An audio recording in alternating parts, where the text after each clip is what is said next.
First one from Lugering. Catches the outside corner. Has that 3/4 sidearm, it seems. Not fully sidearm, no Peter Moylan submarine, but he sure is close. Tucks that shoulder right at the face. He'll throw back to first, and there safely is Henley with no slide.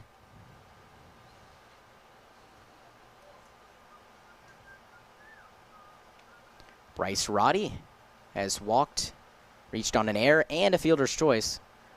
0-1's cracked foul, so 3 plate appearances, has not had a hit, but has been on every single time. Yep, walked his first time and then error the second time, fielder's choice the last time he was up.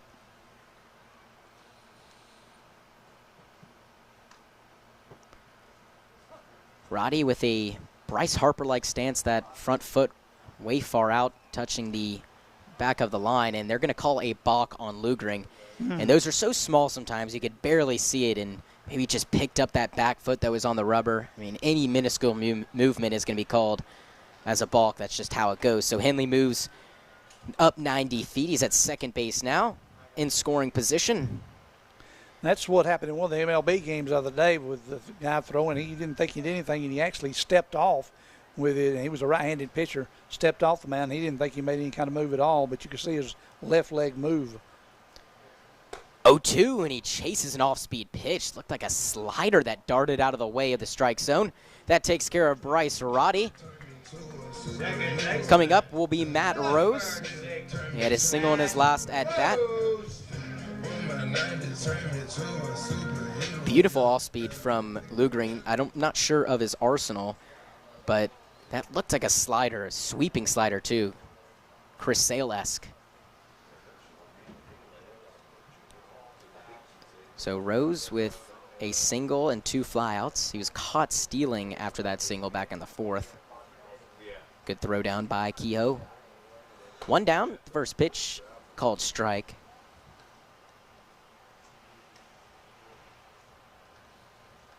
Gol'Diggers have plated 3 runs this inning to break the tie. Theo Bryant brought in 2. Kyle Henley brought in Bryant.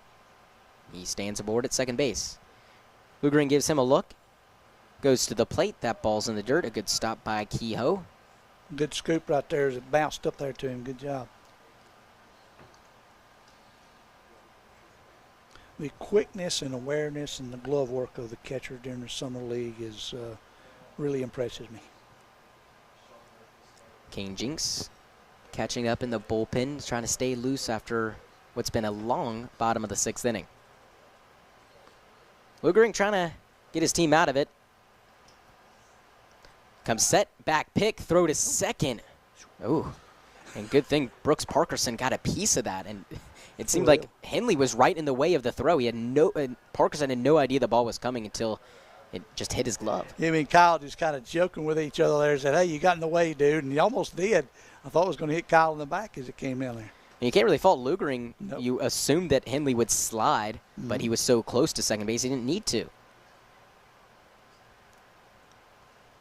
Lefty brings a 1-1. It's outside. 2 balls, 1 strike.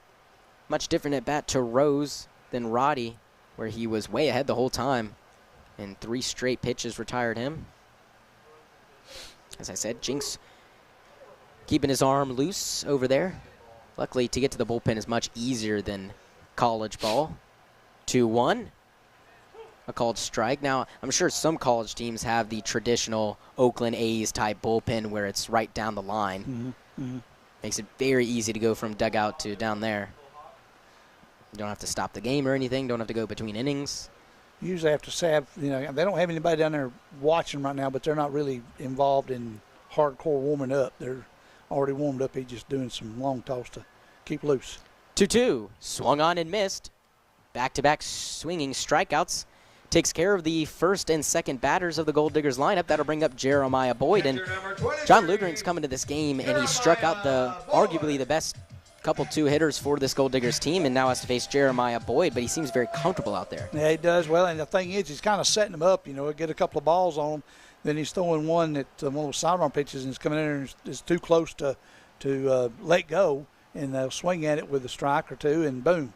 And then you got a strikeout for sure. So after 3 runs, a walk by the other pitcher, Lukering's come in and struck out 2 in a row. Face Boyd, the catcher. Runner goes, throw down to third base is in time, but the tag is not there.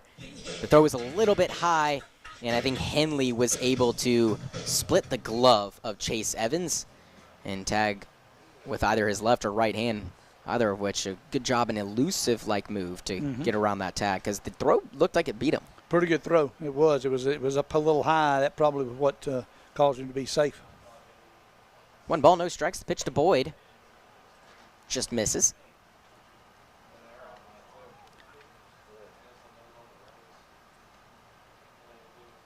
(2-0) to the veteran backstop for this Gol'Diggers team. Middle Tennessee State facing a 2-0 count. Here it is. Ground ball. It's chopped to Noah Jones at second base. He fields it cleanly, throws to first, and that will retire the Gol'Diggers. But they played 3 runs. The score is now 8-5. We head to the 7th inning. A whole new ball game here in Gainesville. After 6 complete, Gol'Diggers now leading 8-5. They know they talk that stick talk, They know we talk that lick talk, $10 million cash, friend.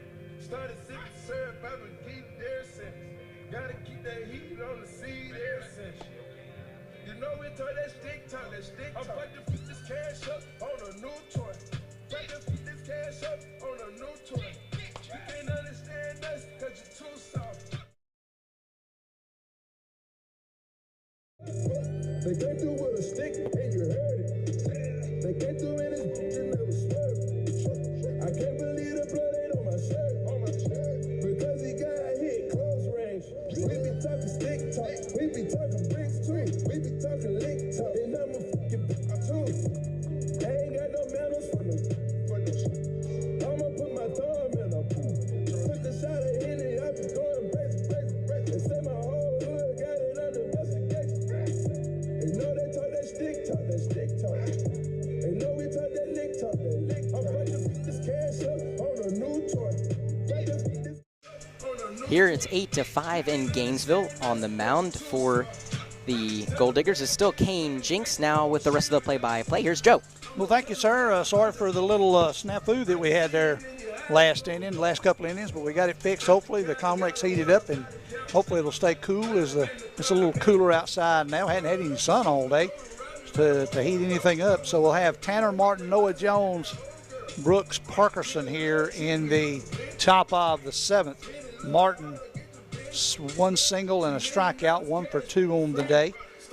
See what he can do when he comes up. Jinx still on the hill, and Jeremiah Boyd still behind the dish for the Gol'Diggers. Besides the Comrex, the one thing heating up is the Gol'Diggers. 3 runs last inning. They've played at 8 so far, and I don't think they're done yet. They needed to come back after that miscue there and they did have a couple of walks and then a single or a double scored. Then we got Theo in, so it's nice to get those 3 runs in for sure. All right, Tanner Martin steps up. Kane Jinks first pitch to him is called strike on the outside corner. 0-1. Kane with a couple of good hard fastballs. That one's high, 1-1 now. Got a little while back in the last inning. They scored a run. Struck out a couple earlier, walked 1 last inning. There's a ground ball out to the shortstop. Roddy picks it up, throws it over to Lewis for out number 1. 6-3 on the put out to start the top of the 7th inning. Number 21, Noah. We'll bring up number 21, Noah Jones, the second baseman. Noah is 1 for 2 also on the day. Struck out his first time, single the last time. Stranded at second when King scared us and walked the bases, and then our single, and then a 4-6, and then 2 strikeouts, and then a fielder's choice to get out of the inning. See what he does here in the top of the 7th inning. The pitch. Strike 1 outside corner by Kane Jinks. A little bit of activity going on down in the Gol'Digger dugout, or bullpen. The pitch. High and inside, 1-1. 8 runs, 12 hits, 3 errors for the Gold Diggers. 5 runs, 6 hits, 1 error for the Monsters. The pitch. Upstairs again, 2-1. And another pretty long at bat. That's kind of what we've seen here tonight. Just really long at plate appearances for these batters. That last at bat was kind of the one exception. Ground ball in the first couple pitches out to second, or out to short. You mentioned a while ago, Vic, that it seemed like the pitching in the innings went along pretty quick, even though we got 4 back in the second inning. The 2-1 swung on a miss, make it 2-2. Seemed like it was zooming right along, and then all of a sudden, about the 4th inning, it just kind of slowed down. And it's not really the runs; it's just the style of play. A lot more free passes and long at bats. Yep, exactly right. The 2-2 pitch. High foul ball out of play. Remains 2-2 with 1 out. Here in the top of the 7th inning. Jinks looks in, steps off the hill, throws a ball out. Evidently he didn't like that one. So they're going to get another one from the umpire. It looks like it's Corbin Little, the lefty, warming up for the Gold Diggers out in the bullpen. All right. Coach Chris Carpenter comes out and picks up the discarded baseball. 2-2 pitch. Going to be a ground ball. Look at the third baseman, Brady Moore, come over. Throw over to David Lewis. Oh! It's going to be an error on somebody. And we'll see who they're going to call it on as it got by David Lewis at first. E5. E5 is what they're going to call. Good call by our scores up here. Definitely throw a little bit low. Really tough pick it would have taken for David Lewis to grab that ball. David would have, yeah, exactly. You'd had to have a Matt Olson or a Freddie Freeman over there, I think, to pick that one up for sure. That was a throw that kind of dived on him or dove on him, however you want to say it, and went down towards the ground. He couldn't get it up. All right, 1 man on, brings up Brooks Parkerson. Brooks is 1 for 2 on the day. Hit by a pitch back in the first, struck out in a single his last time up back in the 5th inning. Only 2 left-handed pitchers for the Gold Diggers, I see. Interesting. The pitch. Bounced away, a runner will advance. That'll be a wild pitch for sure. As Noah Jones advances to second. That one hit way out in front of the plate and bounced away. A couple of wild pitches tonight. You can tell we haven't played in a few days. It's sloppy at times, isn't it? Yeah, you know what? I've seen the same thing over, across the games I've announced. Just sloppy play, pass balls, wild pitches left and right. And they really take a toll on the game itself. A lot of runs start building up, coming from those wild pitches and pass balls. And before you know it, you've got a double-digit game, and it's because of those pass balls and wild pitches.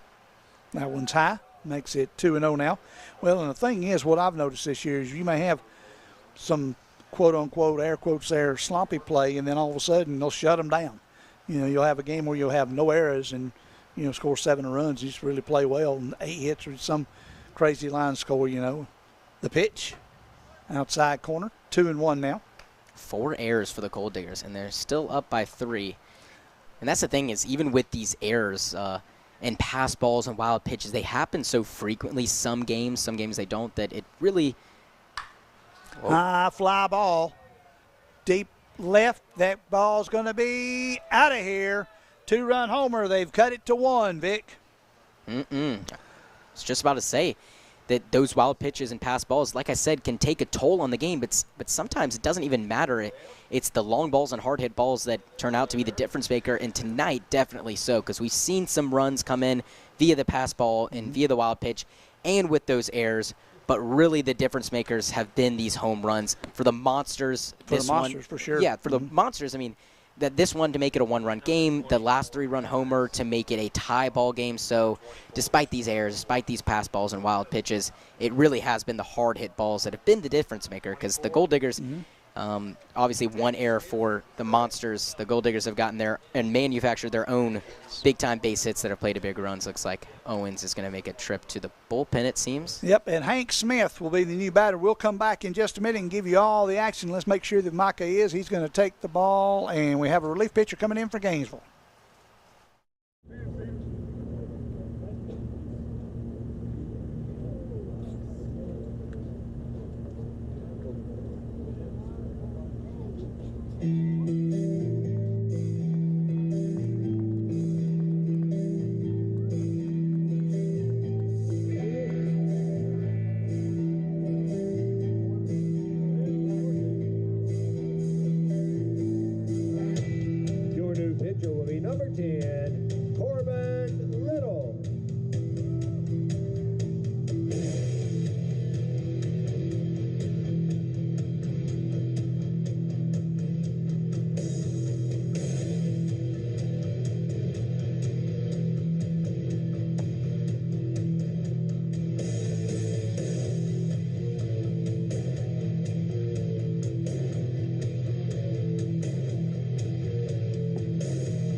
Got a pitching change and a new batter coming in. Corbin Little, left-hander, will come in for Gainesville, number 10.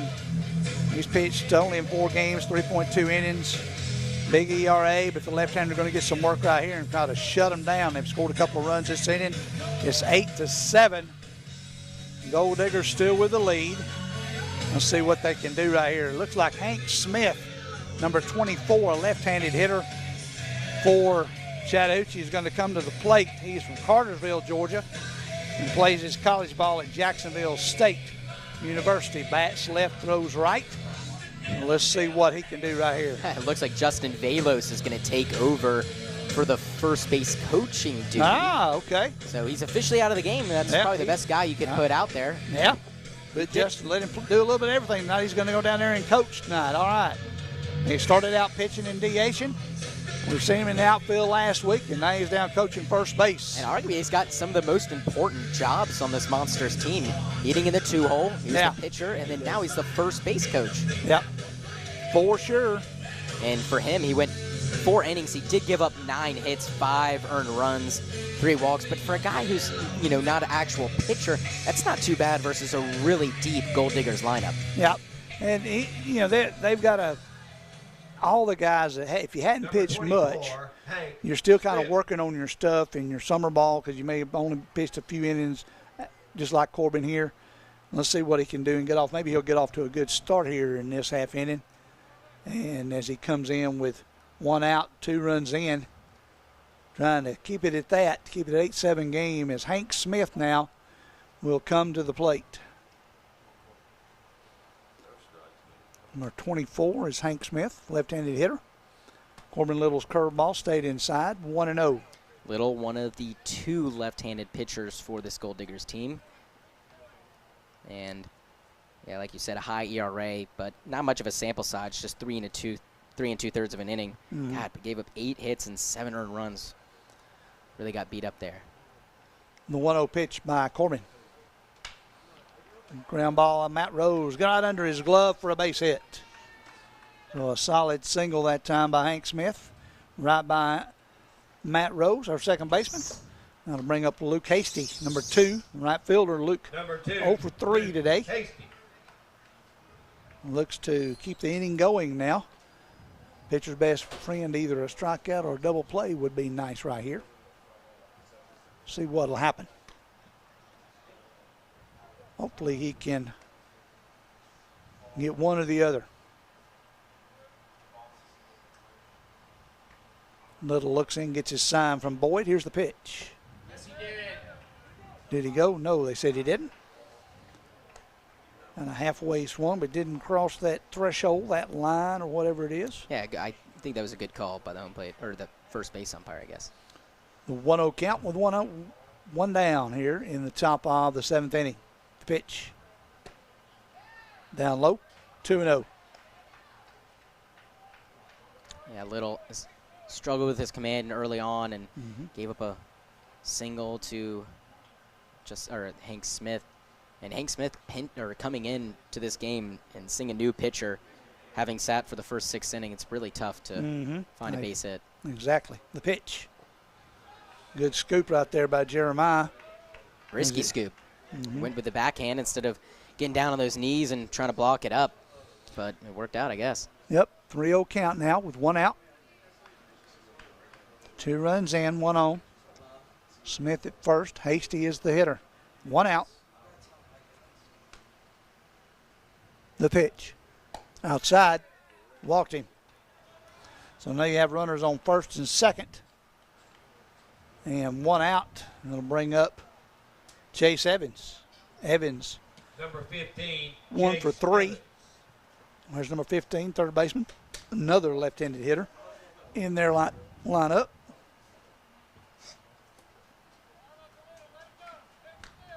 Bayless getting a lot of accessories over there as first base coach. A lot of guys to reach. All that stuff just wrap it around you and everything. Yep. Yeah, it's a good inning when he's having to basically catwalk to the dugout. That pitch is called strike.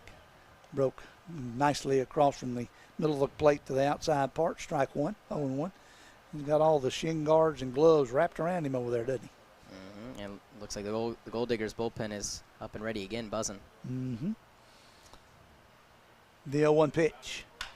Right at him. He hit him. Oh, my He'll goodness. pick it up. He's going to throw to first, a lollipop, but luckily David Lewis is over there and gets the out at first. They got to get him out The of man there. that hit him pretty hard. That was a line drive boom, and he's walking off and hit him on his throwing arm, too. So they're probably going to change pitchers. We'll see, as he did a nice job stopping it, but he's in a lot of pain. That line drive caught him on his throwing arm. And so the trainer comes out along with the skipper and the pitching coach right now. I'm pretty sure Corbin will come out. Let's see what they're going to do right here.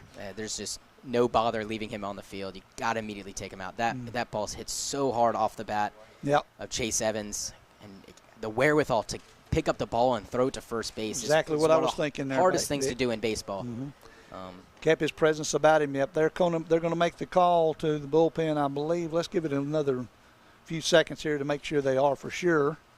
Yeah, it looks like the next guy up is getting the last few tosses. Good thing they had a guy up. I think it's Maddox Thornton. I think I saw that number 17. Yeah, it looks like Maddox. So he'll come in, and unfortunately for Little, it's going to be it for him. We will take a break right here. You're listening to Gol'Diggers Baseball on 97.5 Glory FM. We'll be back after this.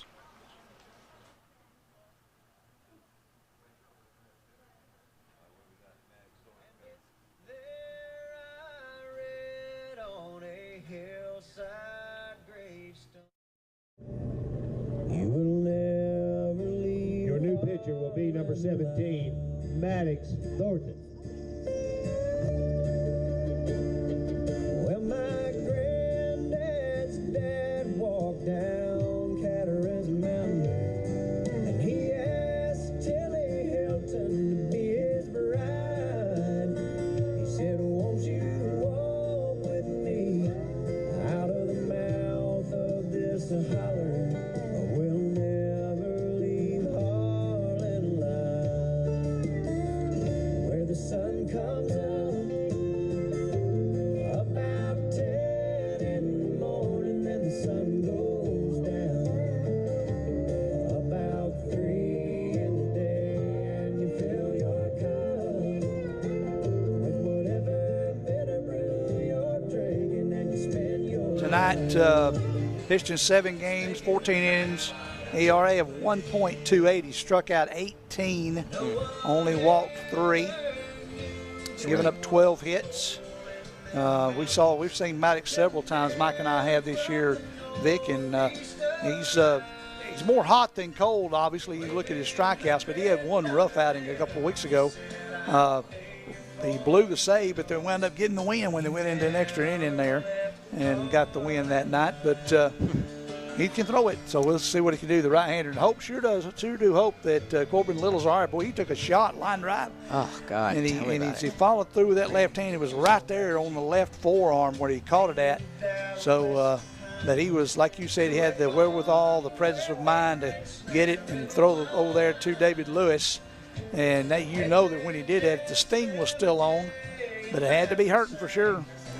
And he'll go out. The trainer will check him out good, and hopefully he'll be okay. And now Maddox hopefully can finish this thing out tonight for the Gol'Diggers as they lead at 8-7 here in the top of the 7th. Yeah, one of the scariest things to happen in baseball. I mean, you talk about hit by pitches in the head, but what about those balls off the bat?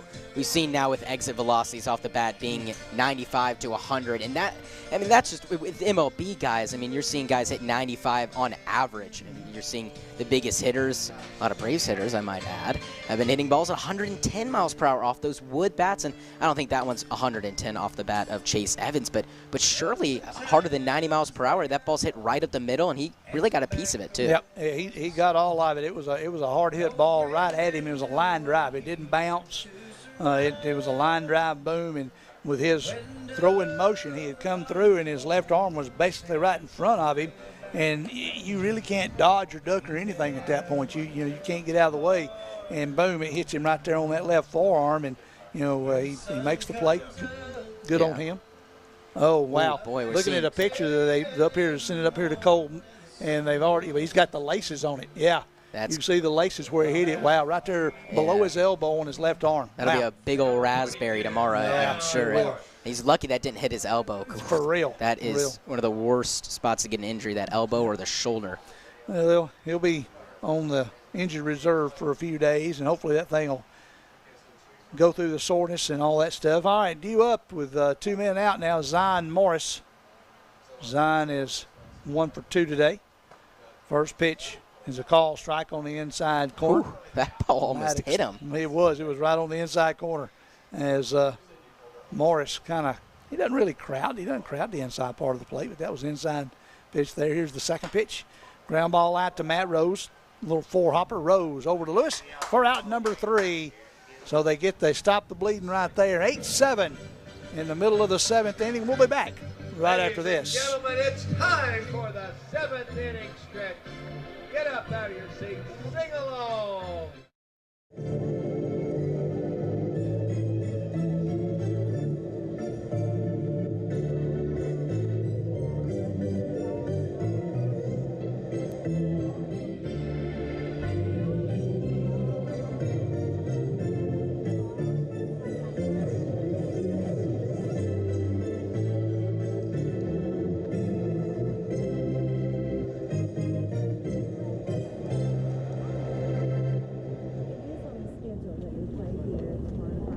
During the stretch, a great time to remind you the Gol'Diggers will be at Kennesaw State University tomorrow night and Saturday afternoon for games against the Atlanta Crackers. And then remember, Monday night as we celebrate the holiday with fabulous fireworks immediately following the game against the Waleska Wild Things here on Monday night, July the 3rd. 7th inning. Gainesville Gol'Diggers leading at 8-7. 8 runs, 12 hits, 4 errors. 2 of them very critical errors. 7 runs, 6 hits or 8 hits out there for one for the Monsters. It'll be 2, 5, 6, 7, 8 hits for the Monsters and 1 error. All right, pitching for them, John Lugering. 32, the left-hander still in there. Throws a little sidearm, all-speed stuff. And got a little odd motion there, but throwing his sidearm. That would happen. David Lewis, Zach Zara, Brady Moore due up for the Diggers here in the bottom of the 7th inning. And I don't know if you saw, but Corbin Little did have the ice already on his arm and wrapped up, so he's in the dugout. Taking good care of him over there. I don't know if you saw, but Owings called the team together. Look, they're all crowding around the dugout. I don't know if it's a 7th inning stretch type of thing or maybe something to tuck up the team because it's a close game. All of a sudden, 8-7 the score, so not really sure. Maybe tried to get him to pump up a little, say a little prayer for him, and maybe everything be good, and that'll help there too. So David Lewis will step in. David is 3 for 3 on the evening. We'll have to keep that average going. Keep it going there, Mr. David. Sidearm stays outside and swung on and missed by Lewis. 0-1. Doubled his last time up. Was left stranded at second. The 0-1 pitch. Here it is. Right down Peachtree, 0-2. Lugering. Got a little deceptive movement there and all-speed stuff, so yeah. All of his pitches, and this is what happens with sidearm pitches, they've got tail on them. Every pitch is not straight. That's the thing, and that's why it's fooling these batters. Yep. 0-2 pitch. Yep, that's that tail. You see it, and it's very obvious. It kind of looks like it's straight, and then it kind of dives out of the way. It's like an automatic cutter. It's like, a Mariano Rivera cutter. I don't know if it's that good, but to give you a little picture, it's like that pitch every single time. 1-2 count now on David Lewis. Pitch from Lugering. Here it is. Foul back over the top. When I was down at Georgia College in the early 80s, I was a trainer for the baseball team, and we had a long, lanky right-hander, Leighton Cornell. Leighton was about 6'3", 6'4", and he was one of those that threw sidearm. And here's the pitch. Outside. Makes it 2-2. And Leighton's pitch, he was one of those that his hand would almost, he was probably 6 inches off the ground when he released it. Ooh. And he was a very effective pitcher because you go from a hard throwing pitcher to that really fooled her. Swung on and missed. A little off-speed pitch. struck him out. And it's hard to tell exactly what pitch it is. And it might not even be an off-speed pitch. It could be his two-seam fastball. And we know from two-seam fastballs that they're supposed to tail a little bit. But especially with a sidearm pitcher like that, pretty much every single one of his pitches is tailing away. And like you mentioned, that guy you were a trainer for, just 6 inches off the ground. Oh, yeah. It's Peter Moylan-esque, right? Mm-hmm. Zach Zara, left fielder. Zach 1 for 3 on the day. Singled and scored way back in the second inning. Flew out his last time up. Greenville, South Carolina native. The pitch. And that was one of those, that looked like me throwing the ball. I mean, that one just released it, and it wound up over here. The catcher had to jump up there in the right-hander batter box and grab it. Yeah, your coach just tells you, just throw the ball. That's what you do. Don't aim it, right? That's right. 1-0 pitch from Lou Green. He didn't know whether to go or not on that one. That was one of those that kind of tailed in there. And he's got a little funny leg kick. When he let go of that back leg just kind of flops back there too. So the 1-1 pitch now by Lou Green to Zara. Here it is.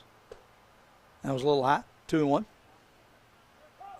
Now, the thing about sidearm pitchers that they get in trouble is it's very hard to get velo on the sidearms. Mm-hmm. It's very hard to pitch fast because you're coming out at that angle. When you're coming over the top, it's easy to let that thing go and really let it ride. But with sidearm, it's just really tough. And with the tail of the ball, when that ball's not moving straight, because the straighter the ball is, the faster it's going. Mm-hmm. So every time that ball tails, it's losing velocity. Mm-hmm. But, I mean, if you can execute pitches and put them where you want, it doesn't matter how hard you can throw. That's right. 2 balls, 1 strike. 1 man out here, bottom of the 7th inning. Lou Green's pitch. Swung on a miss. A big cut by Zara. 2 balls, 2 strikes now. Walks away a little kind of disgusted as he takes his helmet off, steps out of the batter's box and comes back in now. 2-2 pitch to Zara. Here it is. Gets wood on it, fouls it over the third base dugout. But it did get wood on it that time. First time that's happened in this inning. Yeah, with these sidearm pitchers, you kind of just get lost as a batter trying to find that ball. It's just, it seems like it's going every which way but into your bat swing. Where you want it to go. The 2-2 pitch by Lou Green. Here it is. Ooh. There's a line drive out to the right fielder. He's going to get over, and he makes the grab. That was Luke Hasty right at him. He had to go over about 20 feet. To his left and makes the grab for out number 2. Number 7. Yeah, and a good battle ball by Zara. When you piece up a sidearmer with the one that's tailing and that ball kind of tails right into your bat, yep. that ball could go a long way, but it's really hard to barrel that ball up, and he just missed it barely. But a really good swing on it, and luckily for Lou Green, I think once again that tail of the baseball got him. Brady Moore now comes up, the third baseman. 0 for 2 on the day, a walk and scored way back in the second. First pitch to Brady's outside.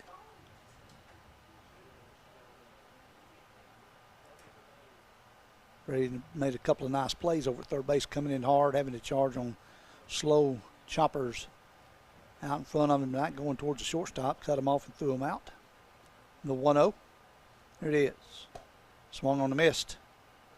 Swung right through a pitch that coming across the outside part of the plate. Yeah, it started right over the heart of the plate, and it looked like a good pitch to hit, and last second darted out of the way. 1 ball, 1 strike. Moore awaits the 1-1. Swung on a miss, 1-2. Everything's working for Lou Green right now. And this is exactly who the Monsters need to hold the Gol'Diggers in place, get their 1, 2, 3 innings, and send the bats back up. You notice Lou Green's ready to attack. He went off the mound, got a handful of rosin, came back up there. The 1-2 now. Here it is. Ooh, a little flare out towards Jones. Jones, slow roller, picks it up, throws on to his first baseman, Dempsey, for out number 3. So they go 1, 2, 3 here in the 7th inning. No runs, no hits, no errors, nobody left on base here. After 7 complete, the Gol'Diggers lead it 8-7. 8-7. When the sun goes down on my side of town, that lonesome feeling comes to my door, and the whole world turns blue.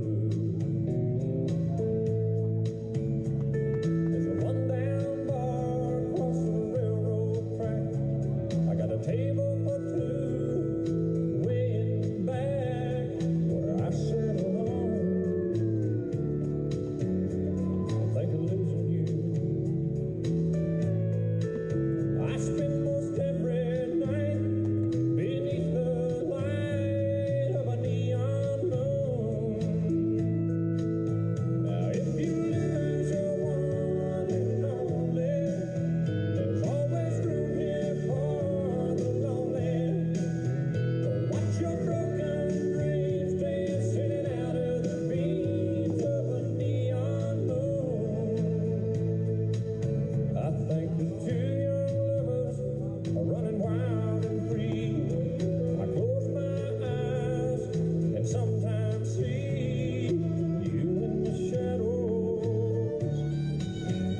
Kehoe.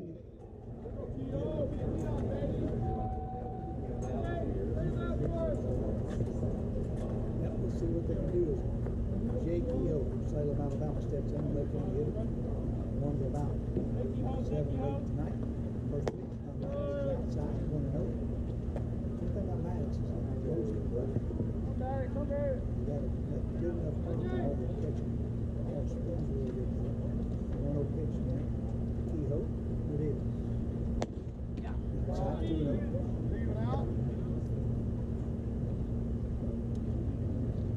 Kehoe is 0 for 2 not for the walk, 1 score. Set up the way you come.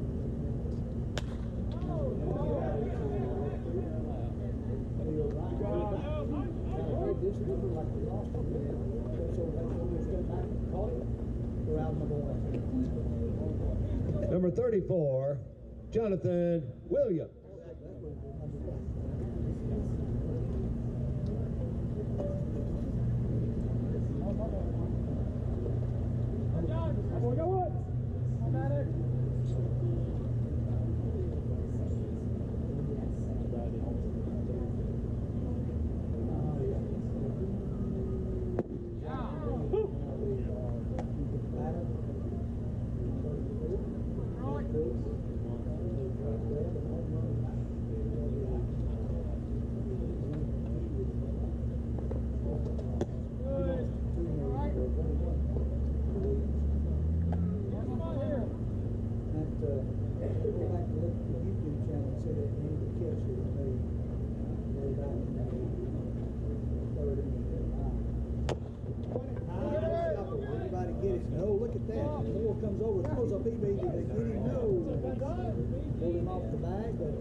Number 27, Colton Dempsey.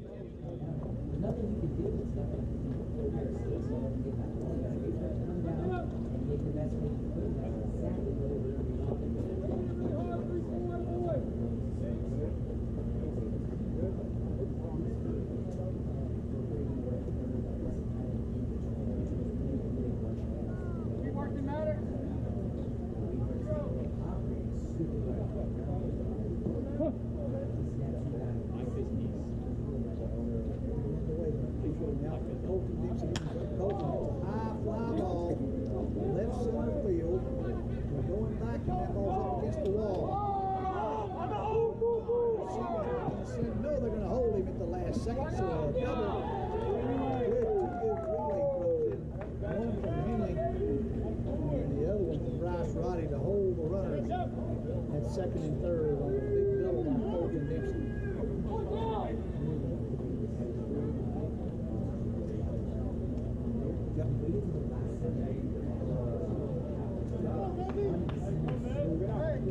Number 8 is Nicola Mezzanata. Working hard, Maddox. Come on, man. Boy, good job.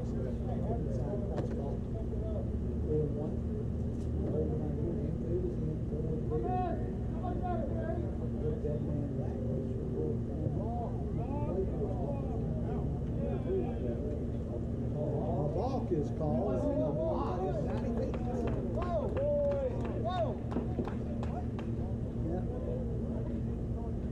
And there comes the skipper's going to come out and have a talk about the formation and say, what did you do? I don't know what he did. Subtle. You just can never tell sometimes. Nope, Coach Owens having a long discussion with the third base umpire. Yeah. And the two umpires kind of meandering down that direction. Yeah, if I were that umpire, I'd want some backup with the tall Owens staring me down. Yeah, well. Ooh. And Coach Owens had something to say is that both of them walking away from each other. I think he might have used the word terrible in there. But either way, it is now tied at 8 with the balk. Walked and got the run to come in with the balk. 8-8. Runner at third. Tanner Martin on, one man out here in the top of the 8th inning. Martin stands in. Oh, it's a pinch hitter, excuse me. Number 8 is at the plate. Mezzanate. Nicola Mezzanate is batting. My bad, folks. Mezzanate. They're in the top of the 8th, a pinch hitter. 0-2 to him. The left-hander awaits the pitch from Maddox Thornton. Time called. Mezzanate steps out for a moment. Now he comes back in. Mezzanate, he has not recorded a base hit yet here in the Summer Ball League. Squared to bunt. Going to be foul as it comes down to our catcher. 15 at-bats. And my boy, that'll be out. Number 3 tried to bunt with 2 strikes and bunted it foul, and that's a strikeout. That's how it'll go in the books. So, strikeout from Maddox. First one of the night for him. 2 outs now. That's the big thing. There's 2 outs and brings up Noah Jones. Comes to the plate, number 21. Mezzanate still looking for that elusive first hit. He's had 15 at-bats, which is about half of the most. So he's had a good bit of at-bats to get that first hit. Just can't seem to find it. The pitch. Outside corner, strike 1. Now you think about Mezzanate coming in for one sole purpose, and that was to bunt the ball, even with 2 strikes squaring around. So that's kind of just his one job. He might be the best bunter and just didn't get it done right there. Here's the pitch. High fly ball, deep left field. Our left fielder going way back. That ball is over the fence. Home run. A 2-run homer, and they take the lead 10-8. Monsters lead it. That's the 3rd home run of the night from Monsters hitting, Vic. And I tell you what, they've hit all of them very well. Ooh, that ball. And that one is the same one as Jonathan Williams hit so high up into the air. It's almost like anywhere that ball's going out because it's hit so high, it just keeps traveling. You just can't seem to find room in the outfield for that ball to be held, in the park. And now all of a sudden, 10-8, like you said, 3 home runs, all coming by the Monsters. And look at that, 10-hole batter. He's batting 10th tonight. Batting 10, that's exactly right. Brooks Parkerson now. Number 16, Brooks Parkerson. Right-hander will come up. He hit a home run his last time up. 2-run home run. I'll tell you what, ebb and flow back and forth. They scored 3 now and go take back the lead. Back and forth game in Waleska last night. Same thing here. That pitch is outside. 1-0. Maddox Thornton. Hey, I said he was going to be good, so I definitely jinxed that. I'm so sorry. Getting out of this end is a key right here. Inside corner call, strike 1-1. But for the Gol'Diggers, fortunately, they've been scoring runs. I mean, just like these Monsters hitters. So, honestly, I think it's going to be it's going to come down to how many innings do we have left, really, because they're going to score enough runs. Well, luckily, they got the last bat, so let's see. There's a high chopper. Roddy comes over and grabs it, throws a BB over to David Lewis for out number 3, but they get 3 runs on 1, 2, 3 hits. The big one, the homer by Jones, and it is 10-8. Monsters now leading. Monsters in the middle of the 8th. We'll be back right after this. Mr. Overzealous foul ball catcher. Mr. Overzealous foul ball catcher. You're nowhere close to that foul ball heading for If you the haven't heard this bleachers. commercial, listen. Who cares? You're going for it. That ball's mine. Hot dog vendors, old ladies, infants. You mow them over like a diesel-powered combine. Yeah. Ashamed of your souvenir fervor? Hardly. You scratch and gouge your way to the ball like a bloodthirsty Wolverine. You're a feisty rodent. So crack open an ice cold Bud Light, Mr. Bully of the Bleachers. Because why pay for a souvenir when you can fight for one? Mr. Overzealous foul ball catcher. Bud Light beer, Anheuser-Busch, St. Louis, Missouri. And if you are that overzealous foul ball catcher, you have an inning and a half to return those balls to the concession stand for a free popsicle.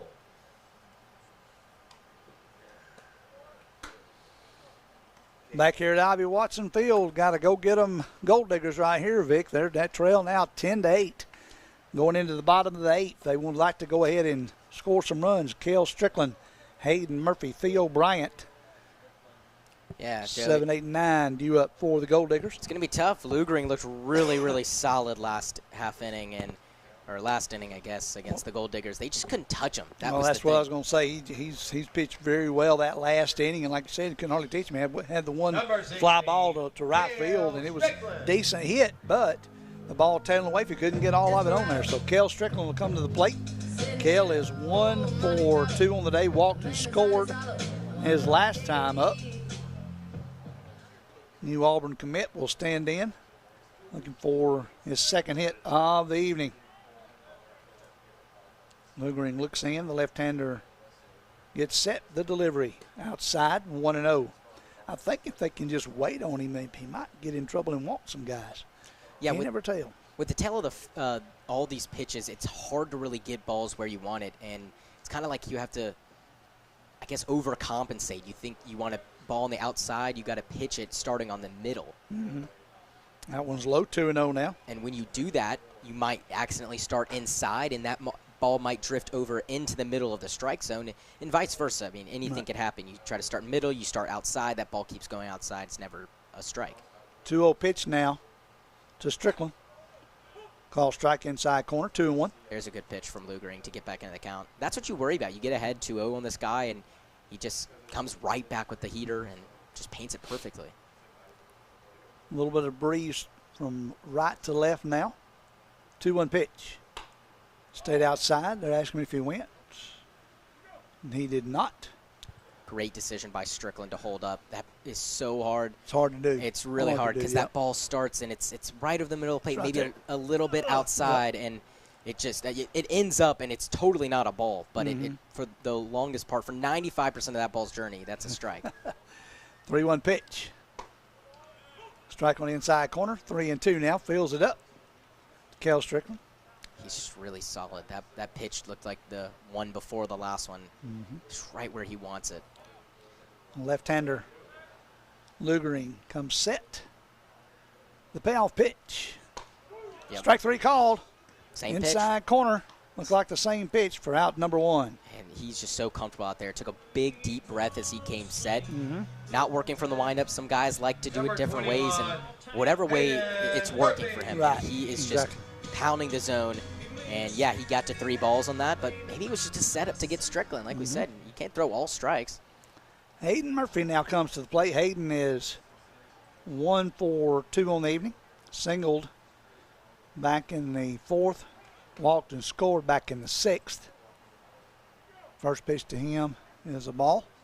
Checked his swing just in time. Yeah, it looked like he was trying to bunt, which is pretty hard with a sidearm with this kind of tail. For real. The 1-0 pitch. Here it is. Ouch. It's just that is nothing you could do 1-1. with that. Nothing you could do. It's on the outside part of the plate and tailing away from you. You just got to let that. You got to watch that ball and hope you get in there, a better pitch the next one. 1 ball, 1 strike. That was in the other box. 1 ball, 2 strikes. Let's go. 1 man out. That's Murphy. Unfortunate. Murphy stands in. Looking to get a rally started here for the Gold Diggers. The 1-2. Here it is. Ball inside. And a little low. 2 balls, 2 strikes now. And he probably threw that pitch since he was ahead in the count to set up this pitch. The 2-2. Here it is. Foul ball. Good job by Murphy to hang tough. You're exactly right. He did use that last one to set up that pitch, which was a perfect strike, and a good job by the batter, Hayden Murphy, just to get a piece of that baseball. And now a 2-2. We'll see what Lugering goes back to. Haven't really seen one of those sweeping sliders much this inning. Lugering set. The pitch. Ball 3. Catcher thought it was a strike. He hopped up, made a hop and a skip like he's going to throw it down to third, and didn't hear the strike call, so guess what? That was a ball. A little low, a little outside. Full count now to Hayden Murphy. Hayden stands in. The right-handed hitter awaits the payoff. Kept battling, hit it over the first base dugout. Still 3-2. Good fight by Murphy, just getting a piece of it. Although he looks a little uncomfortable chasing balls like that away, hopefully he'll find either a mistake by Lugering or just a bad ball by him. The payoff pitch again by Lugering. Here it is. Came inside, ball 4, walked him. Yep, there's your bad ball. And he good patience right there by Hayden Murphy to wait and wait and wait and let him finally through that last pitch inside. Now Coach Eaton is going to come out and visit his left-hander. I don't know. He's had some action down there. A right-handed pitcher been throwing. Let's see if he takes the ball from him. Oh, they're just going to visit right now. Yeah, I think even with that one miscue at bat to Murphy, Lugering's looks really solid. I think, you know what they say, every time you open that bullpen door, it's just another pitcher that could give up a huge inning. Yeah, exactly. You never know.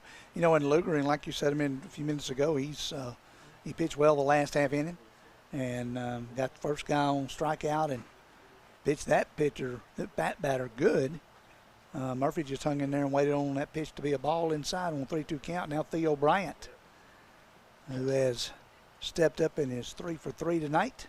Coach Eaton taking a long time to get back to the dugout. Probably wasted time for that pitcher down in the bullpen to get ready. Waiting, biding some time for him. Theo Bryant will step in, 3 for 3, been on 3 times and scored 3 runs. Need that to happen again right here, Mr. Theo.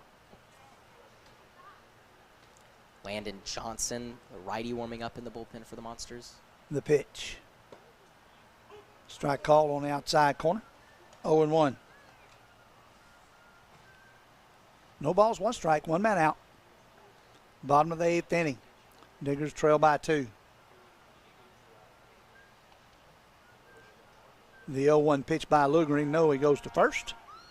And not close, really, as Murphy able to get back over there with the throw coming.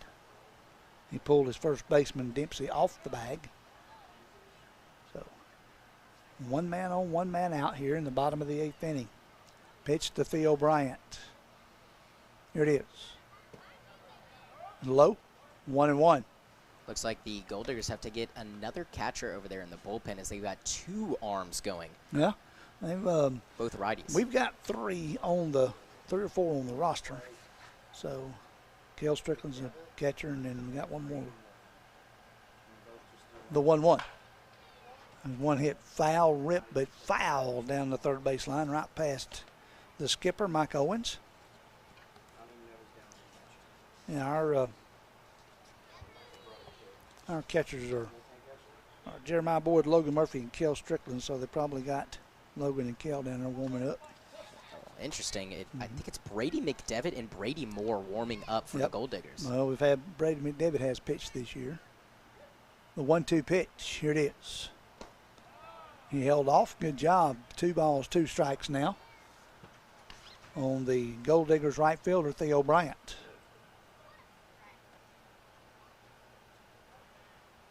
2-2.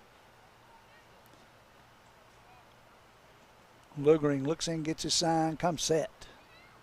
The pitch. Outside. 3-2.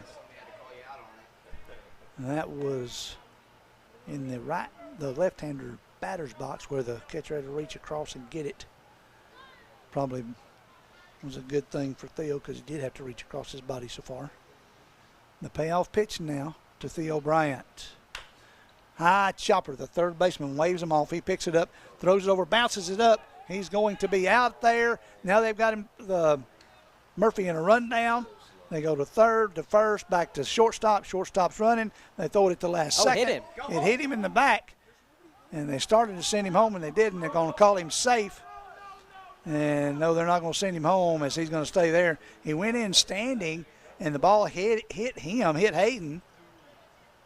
And now time is called. So it went back about 4 tosses there, and Hayden called a break as the last toss hit him back in the shoulder and bounced away to allow him to get to third base. A lot of things to unpack there. Well, Theo was out on a strikeout, so 2 men out. And wait, didn't he wasn't that the ground? No, that was a ground ball. I see it was 5-3. I said strikeout is 5-3, and Murphy was forced to second. Then he kept going and winds up at third. And Kyle Henley will come to the plate now with a runner at third. See what Kyle can do. He's 2 for 3 today. First pitch to Kyle is outside. That's unfortunate for Lugering. That ball just hit off of Hayden Murphy. It's not like he induced it at all. Just got kind of unlucky for the Monsters. Exactly right. Lucky play for the Gol'Diggers as it hit him in the shoulders. He's advancing over there. The 1-0 pitch. Outside 2-0. 2 balls, no strikes. 2 men out, unfortunately, here in the bottom of the 8th inning. 10-8 is your score. Monsters with the lead.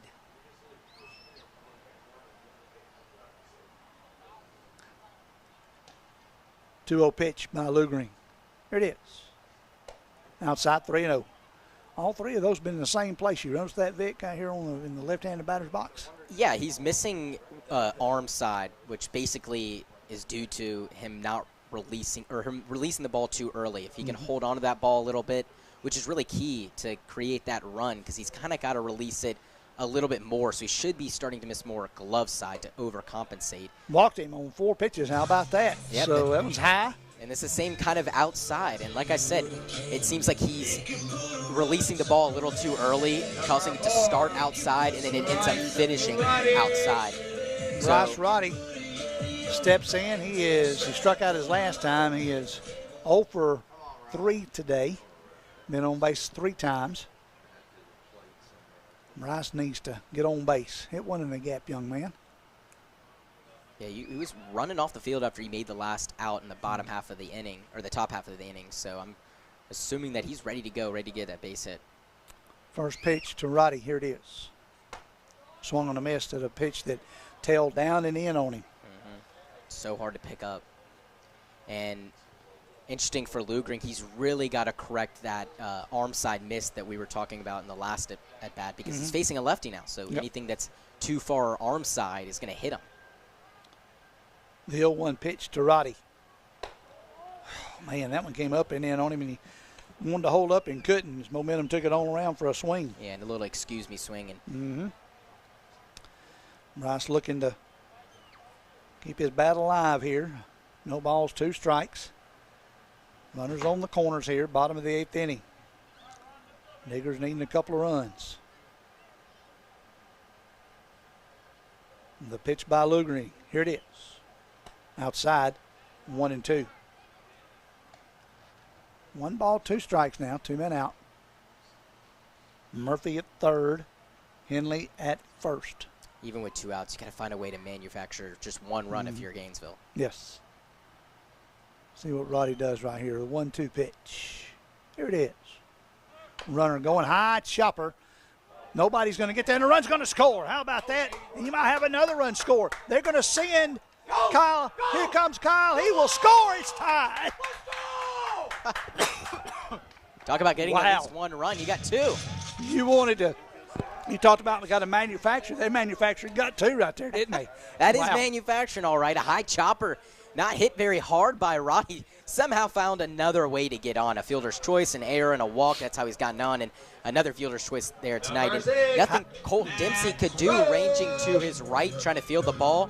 Even if he got to it, such a high chopper, there's no way to glove it, throw it, and get the out. So 1 run would have scored most definitely, but that ball got behind Dempsey. I think Noah Jones, the second baseman, was covering first, which allowed the ball to go to the outfield. Exactly. And by the time he got to it, who was it? Kyle Henley was motoring around the bases. He did not stop once. That's right. Now brings up Matt Rose.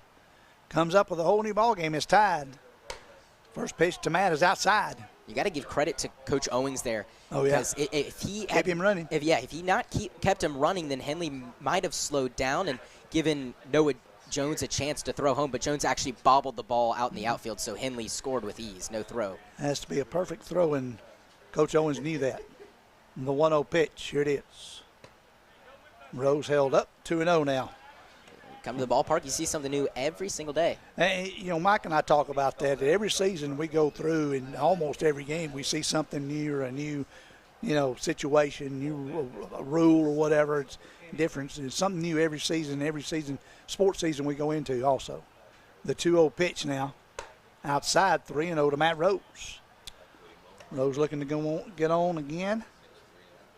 He's been on with a single. He's 1 for 3 on the day. 1 for 4, excuse me. Oh, they're going to go ahead and put him on. So Matt will walk and go down to first. Roddy at second. Yeah. And Coach Eaton's going to come out, and let's see, probably going to have a change.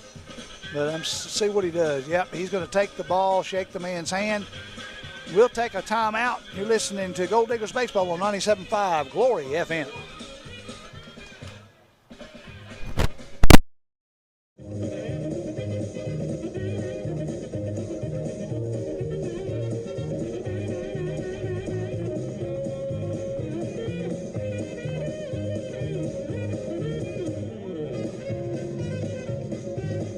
Your new pitcher, number 4, Landon Johnson.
Number 23, Jeremiah Boyd.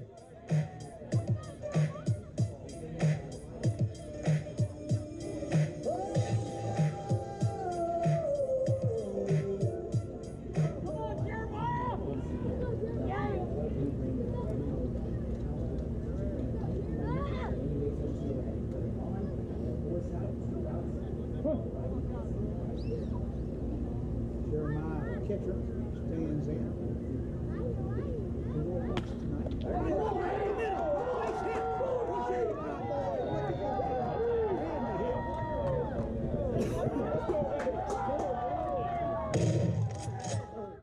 Excuse me.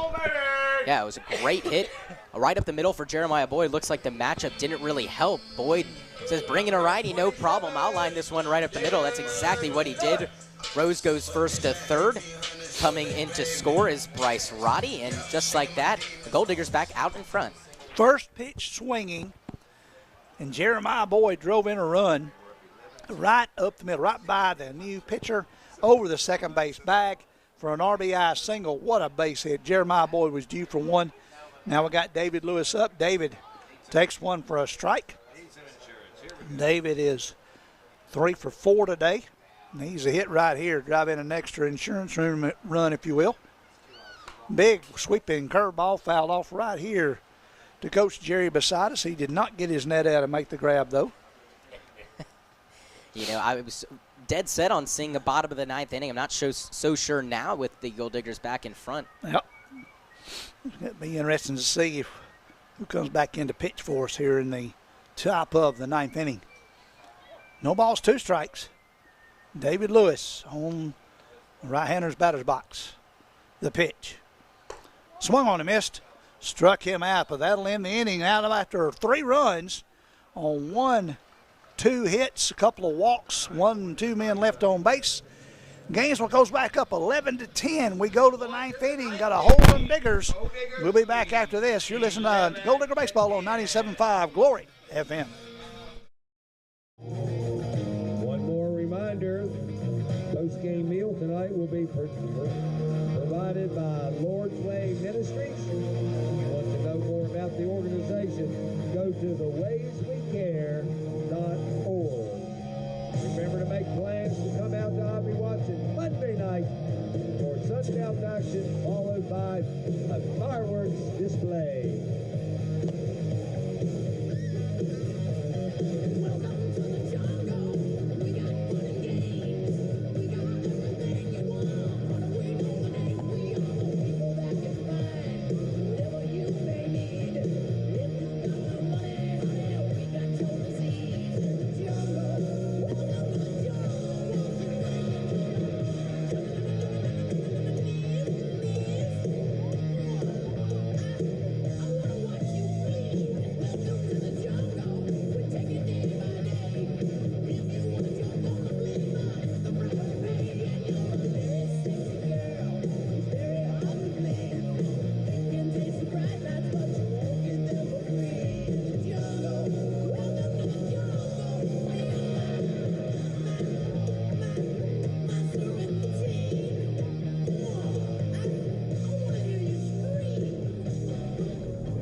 Number 24, Hank Smith.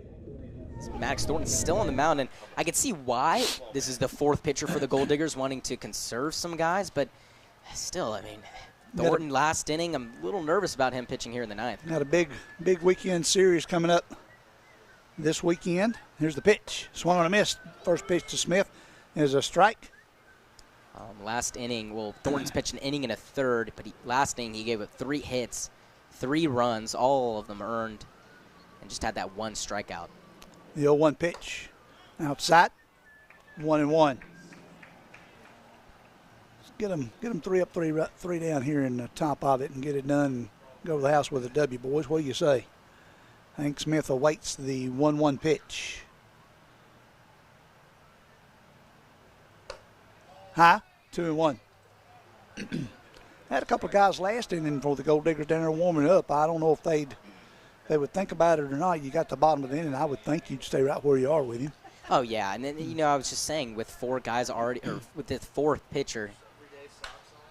There's a flare out into left field. Look at that. Our man over there in left field, Zach Zara, comes over, makes the grab for out number 1. But as I was saying, 4th pitcher, you don't want to go, like we were saying last inning, every time that bullpen door is open, the higher of a chance that someone's going to come in and give up a lot of runs. And right. Thornton, yeah, he gave up 3 runs. Maybe that's it for him. Maybe he comes back, has a good inning. He got the first guy out, no problem. That's what he needs, quick outs. We've not seen a lot of that today. A lot of long at bats. Well, and these batters haven't seen Maddox tonight, so that's a big thing right there. Luke Hasty now at the plate. First pitch to him is a ball. Hasty, the right fielder. Where's number 2? The 1-0 pitch by Maddox. High pop up. My catcher has a play on it. Jeremiah makes the grab, has to wander around and play a little dance tune with the umpire. Makes the grab. He's looking up and he's like, dude, what was I looking at? He's shaking his head, but he makes the grab. And a big out right there. That's out number 2, F2. If you're scoring at home, Chase Evans now will come to the plate. Grounded out his last time up.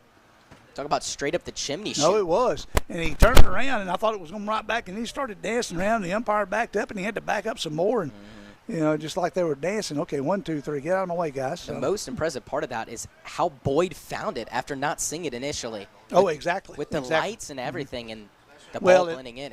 The lights on the side. The lights back here are a little lighter, a little dimmer than the outfield lights, so that might have been an issue, too. It might have been up in the lights. The first pitch to Evans, strike on the outside corner. And this inning going perfectly for Thornton. Like we said, we have not seen quick at-bats. Have been long counts to pretty much every batter in this game, no matter the team. So 2 quick outs and just 1 more. The 0-1. There's one out into right center field. Henley on the horse. Going to be up against the wall. He'll have a one-bagger. Henley, here comes the throw into second. He's going to slide in safely, but just barely. And tried to deke him a little there at second base. And Chase Evans with a long double out into right center field. Kyle Henley on his horse, but it hit off the base of the wall out there. Zion Morris will come to the plate. Zion is 1 for 3 on the evening. Walked and scored back in the second, singled in the sixth. Now Coach Carpenter's going to come out and talk to his right-hander, Maddox Thornton. Maddox doing a good job other than that one pitch right there this inning. That's what worries me, that one pitch, because Thornton looked good when he came in for Corbin Little, but after that inning that he came in, he kind of just fell flat, gave up those 3 runs. Like you said, he's a flamethrower, but even when you pitch hard with that velocity, if someone gets a hold of it, that ball's going extra far. Well, in the night that he blew the save, that's kind of what happened. He came in, thought he was going to boom, boom, boom, and then they just scored some runs, got a couple of little C&I ball base hits. And but then luckily he was a pitcher of record when we came back in and scored a winning run in the bottom of the inning, or in the extra inning, and was able to win that one that night. All right, Zion Morris comes to the plate, center fielder. Rounded out to our second baseman, Matt Rose, his last time up. Runner at second is Chase Evans. Tying run at second. The pitch. Bounced away. And they guys up here hollering at Jeremiah and telling him right where it is. Feet, and boom, he picked it up really quickly. It's talk about lonely places when you're the only one that can't see where that ball is, and it's right at your feet. You just have no idea. You're looking like, where did it go? Exactly. Yeah, but that's what the dugout's there for, and apparently that's what the press box is here for. The 1-0 pitch by Maddox Thornton. Here it is. Little high, 2-0 now. Don't overthrow. I'm sure Coach Carpenter's mentioned that to you. Don't overthrow, just throw strikes, Big Daddy. Maddox looks in, gets his sign from Jeremiah. Comes set. Outside, nice grab as he bagged. Call strike. 2-1. Looked like had a little extra on that pitch. Yeah, that's why I thought it was going to tail away from him. But, man, I tell you what, that had some giddy up on it, didn't it? 2 balls, 1 strike, 2 men out. Top of the ninth, the pitch. Fouled off the right side. 2-2 now. One more pitch, Maddox. You get this W, buddy. You went 2-0, and then now you have him at 2-2 with 2 outs. And I know you got that runner aboard at second, and it's the tying run. If you're Thornton, you just got to attack him. You got to pitch a strike here. You can't lose him 3-2. You really got to attack the zone. The 2-2. Fouled off at the plate. Just got a piece of it. But a great job by Thornton. He's attacking. Buddy Jeremiah caught one on the inside part of the calf. Well, it was right behind his shin guard on the calf back there. And he looks up and then looks down. He said, why? Why? He gets beat up just about every game he catches. I tell you what. Of course, so does Cale and Logan. The rest of the guys do too. So. Yeah, I'm sure he tandems with his other catchers. And when he bats extra hitter of the games he's not catching. Exactly. 2 balls, 2 strikes, 2 men out. And the pitch from Maddox Thornton. Here it is. Swung on him and struck him out, and the Diggers win. A big game, 11-10. The Diggers win. We'll be back with a final recap in 2 minutes. Your final, the Gol'Diggers 11, Monsters 10. Please drive carefully. Hope to see you back Monday night for fireworks immediately following the game. Drive safely. If you can't be here Monday, check it out on 97.5 Glory FM.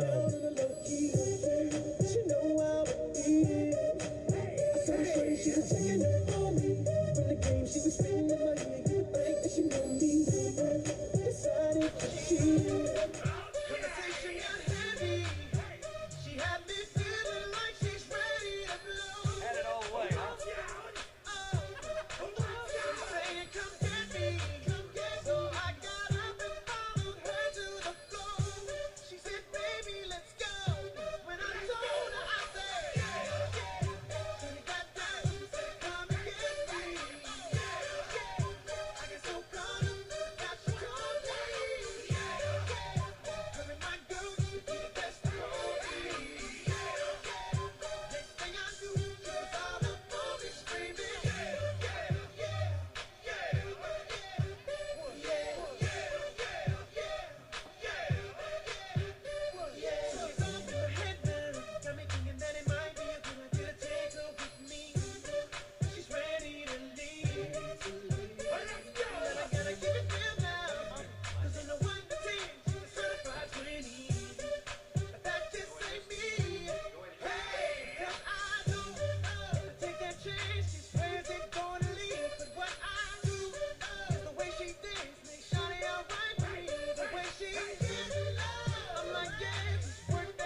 Back here at Ivy Watson after another W for the Gol'Diggers. That's 7 in a row for the Gol'Diggers there, Vic. I tell you what, they had to come back and pull it out right there at the end. A couple of big hits there in the bottom of the 8th after getting it tied. They had a couple of big hits, and it did a nice job. And then even though he gave up the double, Maddox Thornton did a nice job to get out of that last inning for sure.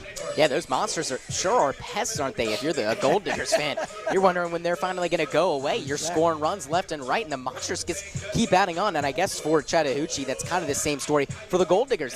That's a team that just doesn't give up.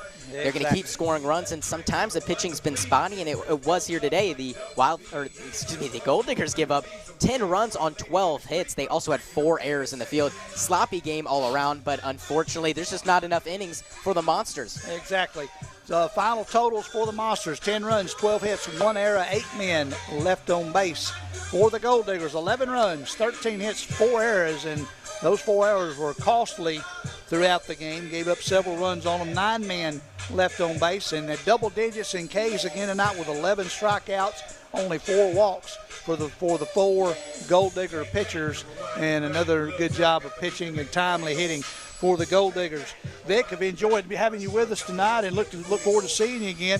Join us on Monday and Wednesday of next week as the Gol'Diggers host the Waleska Wild Things Monday and Wednesday, 6:35 game time. And on Monday's game, right after the game, they'll have, as you heard Ryan there with the commercial, the best fireworks show in North Georgia right after the game. And then follow us again on Friday and Saturday as we'll have the Gol'Diggers and the Aviators here. So 4 home games next week. Keep the rain away from us.